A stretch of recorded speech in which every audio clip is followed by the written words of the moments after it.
Update 11 is coming. Steve just had his birthday. His office is a little bit of a disarray. And here we come. Oh, and Goose left. He's scared of explaining it all. No, he was running. He was going to come back. What's happening in Update 11? Well, the codex system where you can go and take scans of enemies and of objects and learn a lot more about the world. So you get this new gear item, and actually part of that is we have hotkey binding now for the gear items that people have been asking for. You get this gear item, and it can take a certain number of scans, and then you go through and you can, if you're sneaky and you're using stealth, you get a lot more benefit from using it, but you can scan dudes and hack them up, and you get XP for it, and it unlocks things in your codex. It also shows you all the weapons, so you can kind of get a preview of all the Warframes and all the weapons.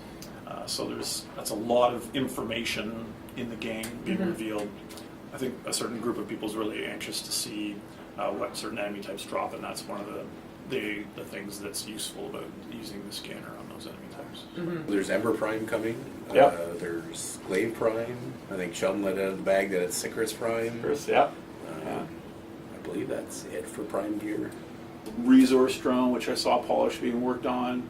You'd be able to craft this drone that you can, in the star chart, deploy to harvest resources for you while you're not playing, and you can come back, and there's a bit of risk reward there. So if you're deploying it out in like more lucrative areas, there's a chance it could get damaged. You might have to rebuild it.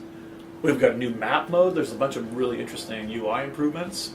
You'll be able to pull up a full screen map now, which makes navigating the dojo a lot easier because people have built like really elaborate, awesome dojos. You have your trading post in your dojo. You invite your buddy in there, and then the trade interface pops up, and you can exchange goods. There's that. We've got the new boss. Bosses. Yep. Plural. Yep. So update 10 we did one boss. Update 11 do two. Two bosses. Two bosses. The thing that we're really hammering on right now is the new damage system, which is going to be quite an interesting experiment with everyone, where we break down all of the physical damage into aspects of puncturing and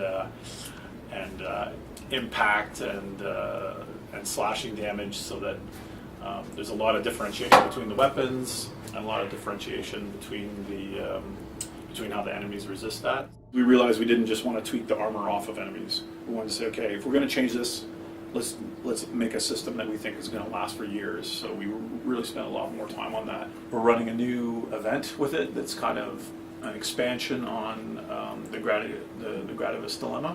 The event basically will kick off as the hunt for Alad V. Alad V will be dropping the Berserker Warframe. So once he's located, then players will be able to farm him for the parts required to build her. She's sort of like a reject from the Zanuka program that he's been doing. Reject's the right word. Reject or escapee. More like escapee, I think. Yeah. Do you want to say what her powers are?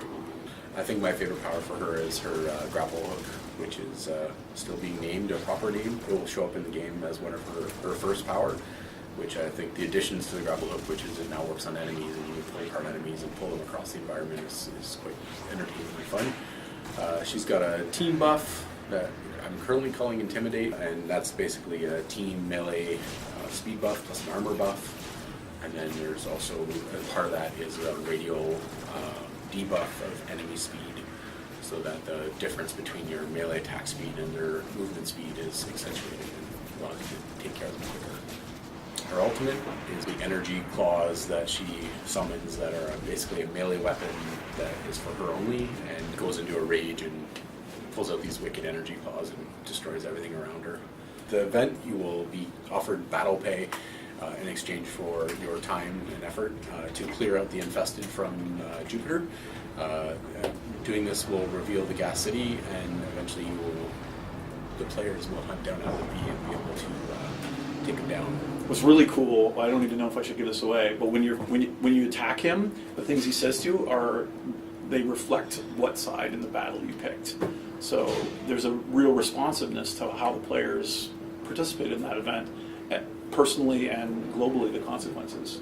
So it's scratching the surface of what is possible.